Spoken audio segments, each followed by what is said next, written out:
Good morning, YouTube. Beeman 1022, dual caliber. Just swap the barrels and go. Round two. Bet you weren't expecting it. Well, frig, neither was I. Friggin' scope was garbage. I was at the bottom of the elevation and it's like, just barely hit center. Half the windage and then some. It's like, yeah, we got a bum scope here. This is really bad. So anyway, found that information out yesterday morning when I woke up and thought, let's foresight this today, Cabby. Not going to the gun range. Wife said no. It was our 21st anniversary, so I get it. But anyways, so I figured I'd be able to do some shooting at least, and that would have been fine here at the house, but nope. Had to just have a lemon of a gun. Bad enough we had a cleaning kit that was missing critical components, but I mean, I do have a 22 cal kit, so I was able to clean at least a 22 barrel on that thing. That was a waste of 41 patches plus and a lot of time consumed. But anyway, so we got 2 items to take back now. I had no problem getting a refund in the end on the other one. Stay tuned for that video and you'll get all the details. But every single one of them in the store was missing parts. But wait till you hear the juicy part. That's going to be interesting. So you might want to check that video out. That was on our Umarex air gun cleaning kit. You'll know it when the video's up. So if you're not subbed, and do that now and click that bell for notifications because you'll be interested. So anyway, with this thing though, we had to call in a manager to deal with it because they have this policy now that says no warranties, no refunds, no exchanges on firearms. And it's like, okay, but this is not a firearm, or is it? That's the tricky part. See, non-PAL air guns is all Canadian Tire's ever sold for the air and pellet gun world. But they've always sold firearms that are PAL, of course, because they shoot bullets. But they just don't sell PAL rated air and pellet guns.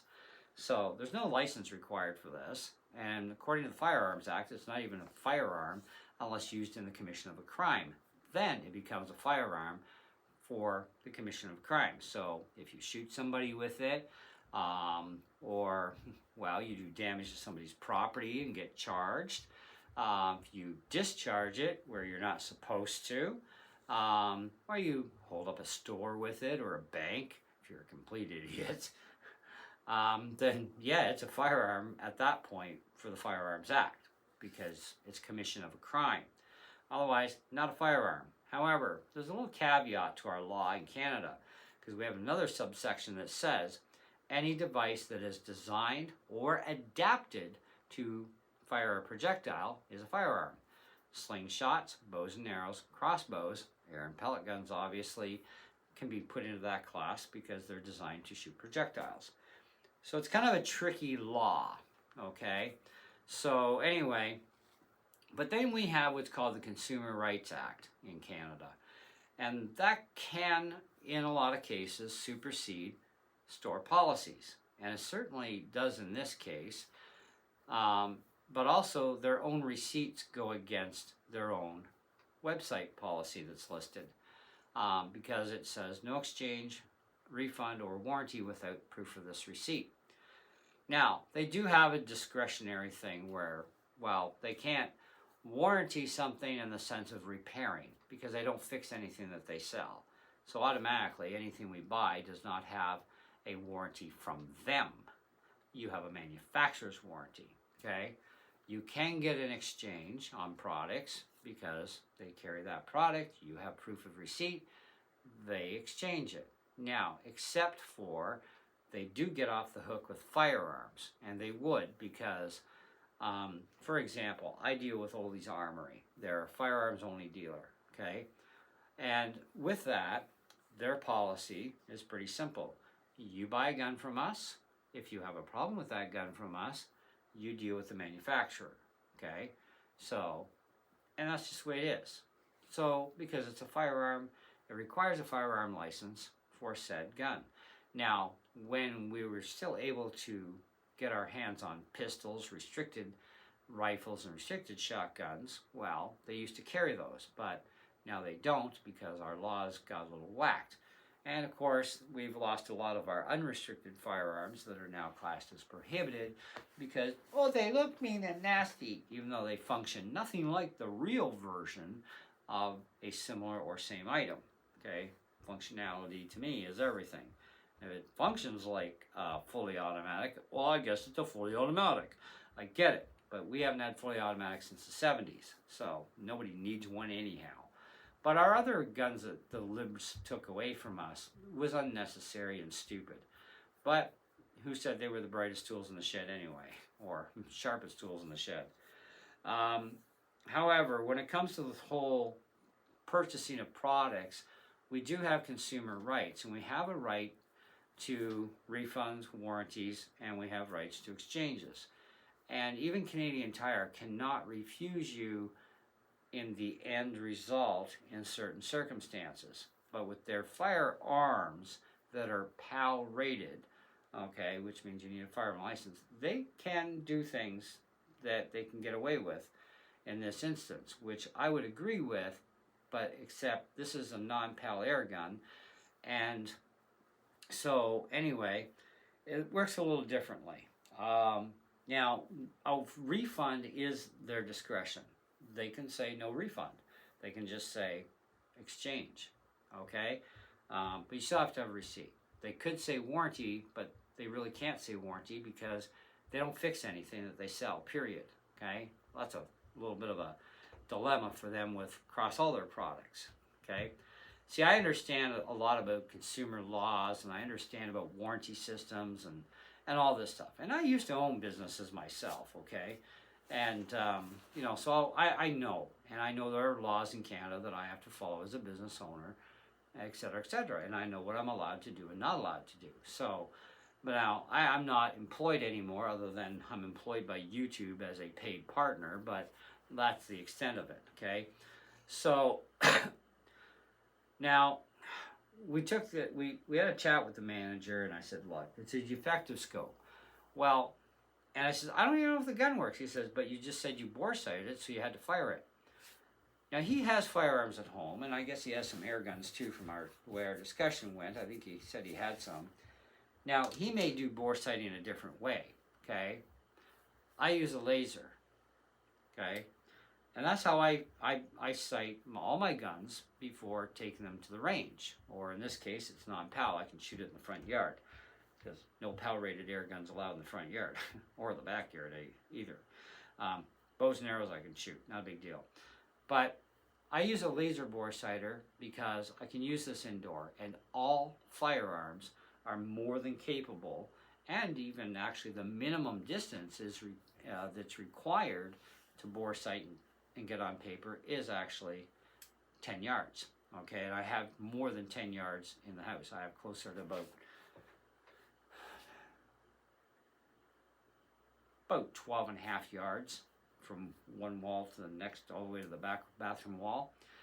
Anyway, so I'm at my 10-yard line in the house, and I bore sight. And all my firearms that I have right now, air guns included, because I have a PAL-rated one, bore sight them in the house, take those out to the range, fire them, get them on paper, obviously, start sighting them in. Okay, once I group some bullets and see what's going to group the best, then I dial it in. So this thing here, same deal. It wouldn't bore sight 100%, and I ran out of actual elevation, and I was mostly out of my windows. And I told him, I says, with a laser, you put it in the end of the barrel, to the muzzle, into the bore there, and that's how you do it. So then he understood, and that's why I didn't have to fire it. I says, I haven't even cocked the damn thing. You know, like, I have had no opportunity. I bore sighted this morning, and this is the result. We got a bum scope. And I says, I have a friend who's a gunsmith and machinist as well, and he also verified, according to our phone conversation, what happened. Yep, you got a bum scope. Okay, you guys also know, if you've been tracking my videos lately, I've been trying a couple of U-scopes out, that they were bummed as well. It happens, okay? And right out of the factory on a alleged brand new gun, we have a bum scope. So anyway, the end result, to try and keep this video shorter, because my half-hour version is not getting uploaded yet, we still have to test the 177 barrel. but I had to order a cleaning kit specific from Amazon that covers both calibers especially, so I can clean that 177, because it's the only way I'm going to know if there's any issues with that barrel. Because if there are any issues with the barrel, then guess what? This one's going to go back too. In which case, we go into round 3 at Canadian Tire. And he has not said what would be done, but he does recall the QB78 incident where they had to refund me. It was no option. They ran out of inventory, and I'm not going to wait for another one to come in from China or from, well, they're now made by Beeman, but made in China. So, you know, they refunded me on that. And he did make an off-the-cuff comment where we could reach out to the supplier.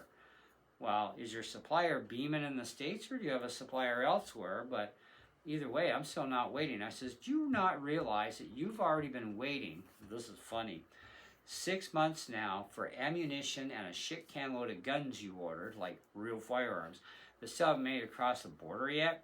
You want me to actually go through more BS? No. This is not going to happen. If this does not work out, we're going to talk refund. Because I also can't afford gas back and forth, okay? I mean, I don't have money coming in like I used to where I could afford, and I also got a different car that sucks up twice the fuel of my last one. Not happening, okay? And I'm not going to go through all 10-year guns to see if we got anything where both barrels shoot straight in the end, okay? I mean, this is just not going to work. So, anyhow, he says, well, we'll cross the bridge when we come to it. But if you need any help from me on this, here's my card, here's my number, you call me, okay, first. And I said, all right, we'll do that. So I got his card in holding, but I also have a half-an-hour video, which gives me the evidential proof of this second one, unboxing, setting the scope up, leveling the scope, bore sighting it. We got that far with it. We've done some videos shooting this thing. Well, we've done some grouping tests, and so far nothing groups. So I have further inspections I may have yet to do on that 22 barrel, but you know, pellets, the gun barrel will choose the pellet, and right now it's turned away everything except one tin I have not tried yet. So that'll be either later today or tomorrow. We'll see what happens, because yeah, I've been up since friggin' almost 4:45, I think, this morning I got up. But anyway, it's also a weather thing. Today is kind of looking a little skittish outside. But otherwise, so far the gun is functioning. Okay, it's firing. It's, you know, it hasn't misfired. It hasn't, you know, given me any kind of grief yet. So we'll see what happens. But we still got to take care of that 177 barrel when I get the new clean kit in from Amazon, and we'll go from there. And then if I still have some issues, I'm going to roll test the barrels, because I do have a surface that is perfectly dead flat, and I'm going to see if there's any issues with those barrels at that point, okay? I didn't take much to get this to bore sight on this barrel, so we think everything should be straight that wise, but we're going to see, okay? More testing to be done yet. But I got up to 90 days according to their receipt and their website. Their website return policy for returns and refunds is 90 days, and it doesn't specify particular products either, okay? And it took us a while to go through all those QBs, but every bloody one of them had valve issues. And they don't carry that anymore from Beeman, okay? They actually haven't in a while. So, anyways, you get stung with enough product, you don't buy that from the supplier anymore. Anyhow, we'll see what happens.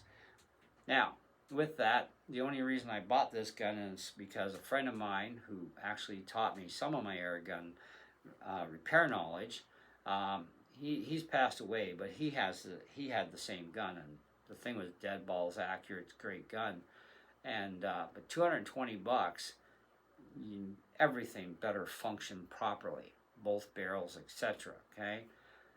Otherwise, yep, it's going to go back, and it's going to go back again probably. I don't know. We'll have to see how it pans out. But don't take things sitting down. Consumers' Rights Act is there for a reason for us, consumers. So you have to learn it, and you have to know how to enforce it. when you have that period where you may need to. But in the meantime, check out my other videos on this thing, shooting, grouping tests, and crony tests, and you can see how this thing's doing so far. Till then, till next time, and more to be known about this thing, see ya.